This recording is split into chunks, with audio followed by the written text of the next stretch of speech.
D3 படம் last Friday release ஆச்சு. திடீர்னு தான் வந்தோம், ரொம்ப பெருசாக ப்ரமோட் பண்ணல, பட் நல்ல ரீச் இருக்குது, டிக்கெட்ஸ்லாம் நல்லா புக் ஆகுது. ஸோ எந்த தேட்டர்லையுமே இன்னும் படத்தை தூக்கலை, இன்னும் தேட்டர்ஸ் இன்க்ரீஸ்க்காக தான் எனக்கு காலைல கூட மெயில் பண்ணாங்க. ஸோ ரொம்ப ஹாப்பி. ஒரு சின்ன பட்ஜெட் படம் ஒரு நல்ல கண்டென்ட்டோடு வந்ததுக்கு நல்ல சப்போர்ட் இருக்குது. இன்னும் தொடர்ந்து அந்த சப்போர்ட்டை கொடுங்க. Thanks for all. எல்லாருக்கும் வணக்கம். ரொம்ப சந்தோஷமாக இருக்குது. ஏன்னா பெரும் போராட்டத்துக்கு அப்புறம் நாங்கள் ஒரு படத்தை எடுத்துகிட்டு வந்திருக்கோம். ஏன்னா ஒரு 20 வருஷமாக நான் ஓடிட்டுருக்கேன்.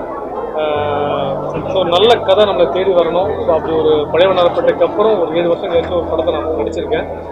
உண்மையாலே நான் சொல்கிறேன், இந்த மூமெண்ட் என்ன சொல்கிறேன்னு தெரியல. எனக்கு வந்து அவ்வளோ சீக்கிரம் எமோஷனலான ஆளே கிடையாது. ஏன்னா இந்த ஒரு நிமிஷத்துக்காக தான் நான் வந்து இவ்வளோ வருஷமாக போராடினது இந்த ஒரு செகண்டுக்காக மட்டுமே தான்.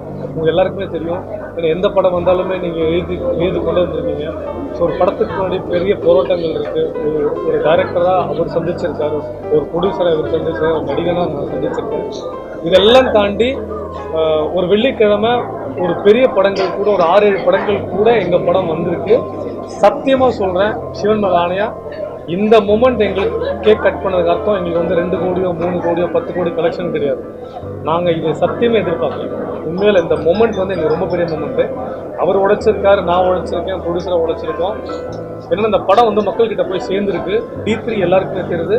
பட் எங்களுக்குன்னு ஒரு சில ரெஸ்ட்ரிக்ஷன்ஸாக புது ப்ரொடக்ஷனாக வரும்போது கிரியேட்டர்ஸ் கம்மியாக தான் கொடுப்பாங்க. அந்த படத்தோட டாக்கை வச்சு தான் அதிகரிக்கும் ஷோ கண்டிப்பாக. ஸோ இது எல்லாமே உங்ககிட்ட மீடியாவும் நண்பர்கள் ஃப்ரெண்ட்ஸ் கிட்ட எல்லாமே நீங்கள் ஸ்பெக்ட் பண்ணுறது தான் இருக்குது. பிரீத்தின்னு ஒரு படம் வந்திருக்கு, போயிட்டுருக்கு ஷோ. ஸோ நீங்கள்லாம் படங்கள் பார்த்து ஓப்பனாக ரிவ்யூ, அது நீங்கள் என்ன வேணால் எழுதலாம். ஸோ இது வரைக்கும் சினிமாவில் சொன்னாத ஒரு ட்ரக்கை பற்றியும் ஒரு அவேர்னஸான ஒரு படம். ஒரு பகாசுரன் எப்படி வந்து ஒரு விஷயம் ஒரு ஒரு அவேர்னஸ் கிரியேட் ஆச்சோ, அதே மாதிரி மக்கள் பார்க்க வேண்டிய ஒரு ஃபேமிலி என்டர்டெய்னர். நிச்சயமாக இது உங்களை வந்து ஏமாத்தாது இந்த படம் நிச்சயமாக. ஸோ இன்னும் ஒரு வாரம் 2 வாரம் நின்றனா இதை விட வாழ்க்கையில் சாதனை யாருக்குமே இல்லை. ஒரு இயக்குனரும் சரி, எனக்கும் சரி, ஒரு ப்ரொடியூசரும் சரி, பிஆர்ஓ எல்லாமே, கேமராமேன் மணிகண்டன் சார் எல்லாருமே உழைச்சிருக்கோம். இதே டீம் அடுத்தடுத்த லெவலுக்கு மூவ் ஆகணும். ஒரு புது ப்ரொடக்ஷன் நல்லபடியாக மேலே வரணும். ஸோ நல்ல கதை வந்து அவேர்னஸ் இதெல்லாம் நாங்கள் இங்கே சொல்கிறோம். பட் இது எல்லாமே நீங்களாம் தான் மீடியாவாக போய் எங்களை சப்போர்ட் பண்ணி சேர்க்கணும். நீங்கள் ப்ரெஸ்ஸாக ஸ்ப்ரெட் பண்ணுறத வச்சு தான் இருக்குது. மேலும் இதை 25 நாள் போஸ்டர் பார்க்கணுன்றது என்னோட பெரிய வேண்டுகோள். தேங்க்யூ ஸோ மச் சப்போர்ட் பண்ணது. தேங்க்யூ. இவர் நம்ம சமுத்திரகனி அண்ணன் வந்து ஹைதராபாத்தில் வந்து ஷூட் பண்ணிட்டு இருக்காரு. அவர் அங்கேருந்து எனக்கு வாழ்த்துக்கள் தெரிவித்து அவர், நடிகர் பரத், சசிகுமார் அண்ணன் எல்லாருமே அமைச்சிருக்காங்க. சேதுபதி வந்து ஷூட்டில் இருக்கிறதால பார்க்க முடியல. ஒரு சீக்கிரம் பார்த்துட்டு அவரும் ஒரு ட்வீட் போடுறேன்னு சொல்லியிருக்காரு. கலையரசன், நிறைய பேர், காளி வெங்கட் எல்லாருமே ஒரு விஷயமா, ராஜமுருகன் சார் எல்லாமே ஷூட்டில் இருக்காங்க. எல்லாருமே வாழ்த்துக்கள் தெரிவித்து இந்த படத்தை இது பண்ணிட்டுருக்காங்க. மேலும் இதெல்லாம் கொண்டு போய் சேர்க்கும்போது எங்களுக்கு ஷோ கிடைக்கணும். நீங்களாம் நல்லபடியாக ப்ரெஸ்ஸில் எழுதணும். ஒரு அவேர்னஸான ஒரு படம் தான். குடும்பமாக வந்து பெண்களை பெற்ற பெற்றோர்கள் பார்க்க வேண்டிய ரொம்ப முக்கியமான ஒரு படம். ஃபேமிலி என்டர்டெயின்மெண்ட், ஒரு நல்ல கருத்தை நாங்கள் தெரிவிச்சிருக்கோம். என்னமே ஒரு விஷயம் ஸ்ட்ராங்காக சொன்னால் அது வீண் போகாது எல்லாமே சொல்லுவாங்க.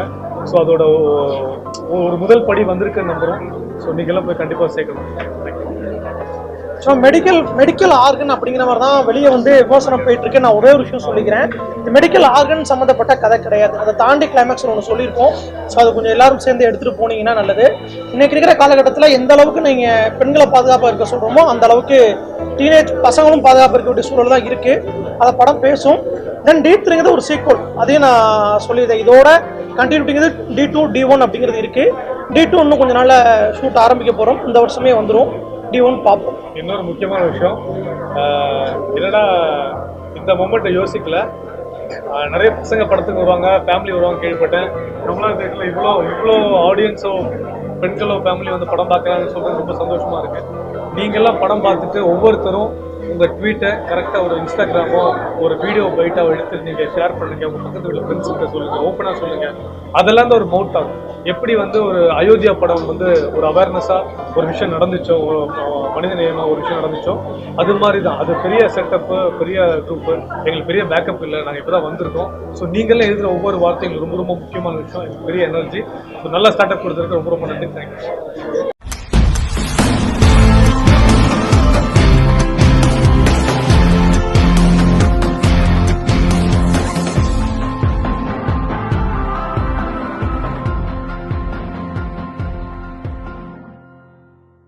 மறக்காம ஏப்லர் ஹெச்டி கனடா சேனலை சப்ஸ்கிரைப் பண்ணுங்க.